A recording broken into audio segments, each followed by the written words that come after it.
Hi guys, and welcome to Lee Charles Music. In this video today, I'm going to be sharing with you my top 5 DJ tips, secrets of the trade. Now this video is going to be great for anybody just starting DJing, or maybe you're looking to start up a mobile DJ business yourself. There's going to be something in this video for you. That's what I'm aiming to do, is bring 20 years of my DJ experience working within the mobile DJ business and also in the bar and club industry, and bring these nice simple tips to you to help you up your DJ game. So with that in mind, we're going to get straight to it with tip number 1.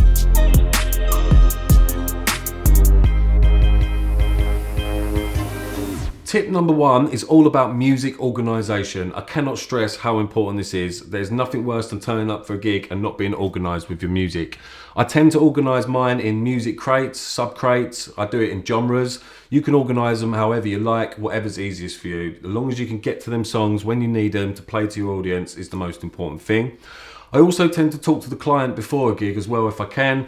I normally ask for a small playlist. It just generally gives me an idea of what kind of music they like, and also prepares me in case they ask for any specific songs which I might not have in my library. Could be something random after all, so it's very important to make sure you're organised on the night. So that is tip number 1, and we're going to go straight into tip number 2.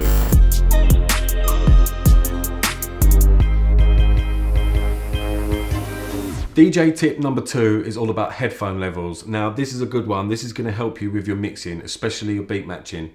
We all tend to do it. We tend to turn the headphone level up really loud when we're DJing. It's actually not helping you at all. You're fighting a constant battle with your monitor speakers. What you need to do is the opposite. You need to turn your headphone levels down to the minimum, just so you can hear it in your headphone, just so you can hear that kick, just so you can hear that snare, and that's really going to help you with your beat matching.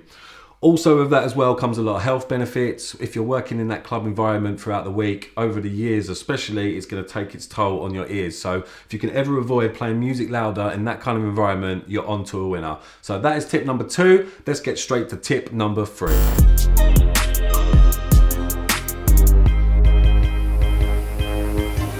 My DJ tip number 3 is all about punctuality. It's all about the first impression on the night of the actual event. You want to build a relationship with that client, and by doing that, the first time you meet them is going to be so important. Make sure that your manners are good, make sure that you're dressed smart. It's going to go a long way from the first time you meet them. With that as well, you can also offer them some of your services. Say, let me know if I can do anything for you, any announcements, anything like that. That's just going to take the pressure off them a little bit. Know that you're there to help, and that's going to go a long way with your DJ career, customer service. You can also offer any tips that you might know. One that I tend to use is about chairs and tables. Don't leave too many chairs and tables out, one for every person. You're making less of a dance floor area, making it more comfortable for guests just sitting there. You want to leave a nice big dance floor area to try and get that party atmosphere. We'll certainly try and help with that anyway. So any tips you can offer your client, build a good relationship with them from start to finish, from email to the first time you meet them to the end of the night. That is tip number 3. Now we're going to get straight to tip number 4.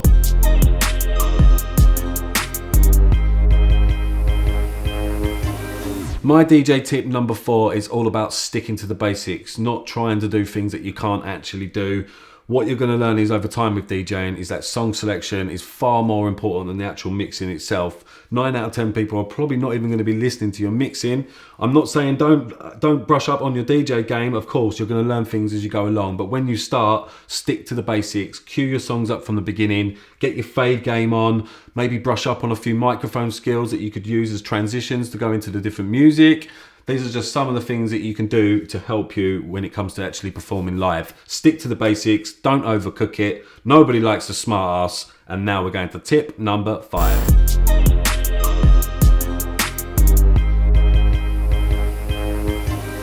DJ tip number 5, the final tip, is all about gig preparation. We spoke earlier about organising your music. This is about organising yourself. This is about not rushing around. Giving yourself plenty of time to get to the venue, and of course plenty of time to set up on the actual event day itself. So things you can do to help you, to take a little bit of stress off your shoulders. One thing I tend to do is try and contact a manager of a venue, see if I can get access the day before, maybe in the morning, especially if I've got other things to do or a busy schedule. That can definitely help. I would certainly recommend doing that. Speaking to a venue.